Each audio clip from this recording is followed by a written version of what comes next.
গতকালকে শুভেন্দুর আত্মসহায়ক খুন হয়েছেন। শুভেন্দুরই আত্মসহায়ক বারবার খুন হচ্ছে কেন?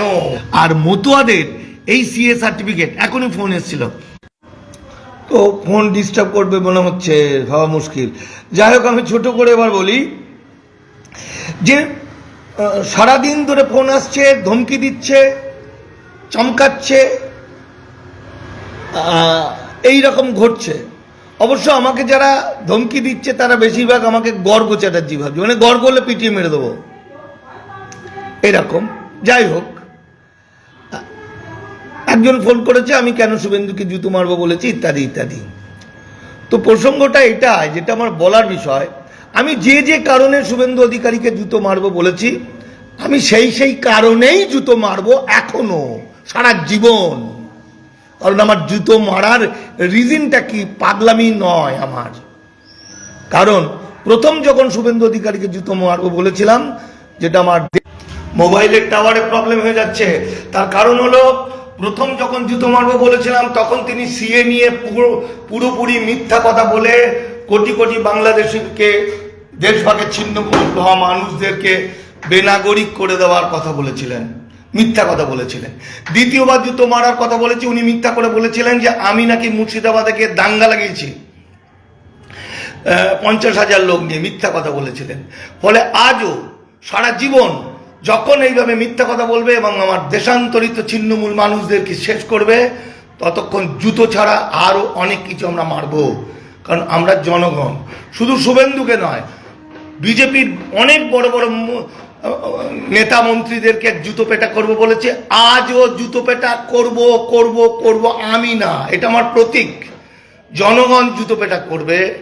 কারণ এই যে নাগরিকত্ব বা সিএ, এই সিএর সার্টিফিকেটটা হচ্ছে ফ্যামিলি ট্রিকে ধরে নেওয়ার ষড়যন্ত্র।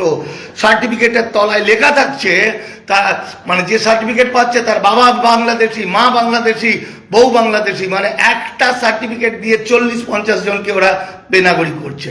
ব্যাস, আমি এই প্রসঙ্গটা বাদ দিচ্ছি। ভালোভাবে মানুষের কাজ করলে তাকে আমরা স্যালুট করব। আর এই যে শ্যামলদা দেখছেন, এখানে দেখছে শ্যামল পরামানিক, ছোটবেলা থেকে যার গান আমরা শুনেছিলাম, আমার নাটকের উনি গান লিখে দিয়েছিলেন, বিখ্যাত লোক। এই যে আমার ফেসবুকে আজকে আছে, ওই শ্যামলদার কুঁড়ে ঘর বলতে গেলে, গরিব কষ্টের মধ্যে শ্যামলদা থাকতেন। শ্যামলদার বাড়িতে দেখা গেছে, শ্যামলদার বাড়ি গেছে, সেখানেও শুভেন্দু বারবার আমাকে ফোন করছে।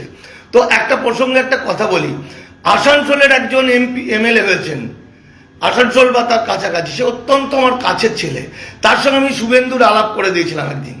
তো কিছুদিন পরে, তার আলাপ করে দেওয়ার অনেক দিন পরে, সে আমাকে একদিন বলেছিল, শুভেন্দু থেকে একটু সাবধান থাকবেন, রাজনীতিতে তো অনেক কিছু হয়, শুভেন্দু আপনার এত ঘনিষ্ঠ, আপনাকে এত দাদা দাদা বলে, রাজনীতিতে কিন্তু অনেক কিছু ঘটতে পারে। যাই হোক, গতকালকে শুভেন্দুর আত্মসহায়ক খুন হয়েছেন। শুভেন্দুরই আত্মসহায়ক বারবার খুন হচ্ছে কেন? এটা কিছুই নয়, এটা জাস্ট আমি একটা কথা। যাই হোক, আমি ওই প্রসঙ্গটা বাদ দিয়ে বলছি, ভয় পাবেন না, বুক টান টান করে চলুন, সত্যের পথে চলুন। শুভেন্দুর 60টা বডিগার্ড থাকতে পারে, আমার তার চেয়েও বেশি আছে, সেটা আমার সততা। এবং যারা ধমকি দেবে, যারা বদমাইশি করবে, তাদের নাম নোট করুন। কারণ এই সরকারের এই বিজেপির সভাপতি বলে দিয়েছেন যে তাদের কাছে সবকিছু জানাতে। রাস্তাঘাটে যারা চমকানো করবে, তাদেরকে উল্টে বাটাম দেওয়ার ব্যবস্থা করবে। কারণ এরা প্রত্যেকেই ধরা পড়ে যাবে, প্রত্যেকেই ধরা পড়ে যাবে। কারণ বিজেপির অনেক খারাপ থাকতে পারে, কিন্তু অনেক ভালো।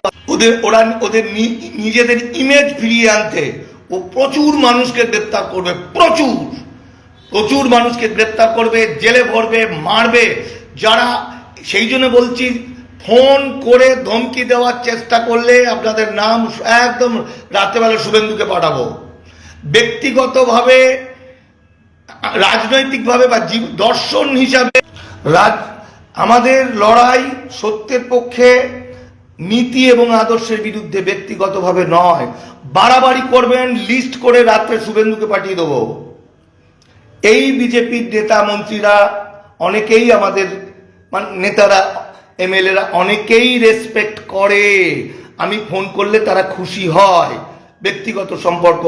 যে যেখানে এরম দাঙ্গাবাজি করতে আসবেন তাদের হাত মানে একদম শেষ করবেন, তাদেরকে পেটে কান ধরে উঠবস করাবেন, পেটাতে পেটাতে যাবেন, ভয় পাবেন না, লিস্ট করে রাখবেন, তারপরে জানিয়ে দেবেন ওদের। বিজেপি যেটা করবে সেটা হচ্ছে ধরপাকড় শুরু করে দেবে কাল পরশু থেকে। রাজনীতির মতো করুক, নতুন সরকার এসছে, সরকার মানুষের মঙ্গল করুক, আমরা সবাই চাই। সুতরাং ধমকে চমকে এই অশিক্ষিত মূর্খের দল যারা চমকাতে চাইছে, তারা কিন্তু ভুলের স্বর্গে পাস করছে, আবার জেলে যাবে, তারা কিন্তু জেল খাটবে। আর এই ভাঙচুর দাঙ্গা যারা লাগাচ্ছে তারা প্রত্যেকে বিপদে পড়বে, একজনও বাঁচবে না। বিজেপি কাউকে ক্ষমা করে না, এর মতো নিষ্ঠুর পার্টি আর নেই। কিন্তু যাই হোক, ক্ষমতা হস্তান্তর হয়েছে বা ক্ষমতা ওরা দখল করেছে, যেভাবেই দখল করুক, এবার সাধারণ মানুষের কথা ওরা ভাবুক। আর আমাদের লড়াই আদর্শ এবং নীতির বিরুদ্ধে, আমরা মনুবাদ এবং ব্রাহ্মণ্যবাদের বিরুদ্ধে আমৃত্যু এই লড়াই আমাদের থাকবে এবং আমাদের জয় হবে। শুধু আমরা নয়, বিজেপির ভিতরেও এমন অনেক লোক আছেন যারাও কিন্তু ব্রাহ্মণ্যবাদের বিরুদ্ধে লড়াই করবে। তাই বলছি, ধমকানো চমকানো বন্ধ করবেন। আমার ফেসবুক লাইভটা আজকে বারবার কেটে যাচ্ছে বলে ভালো হলো না, আবার পরে ফোন করব। আমার ফোন নাম্বার 9836327536। আমার নাম মানিক ফকির। কেউ ভয় পাবেন না, বুক টান টান করে চলুন। 10টা 20টা গুন্ডা এলে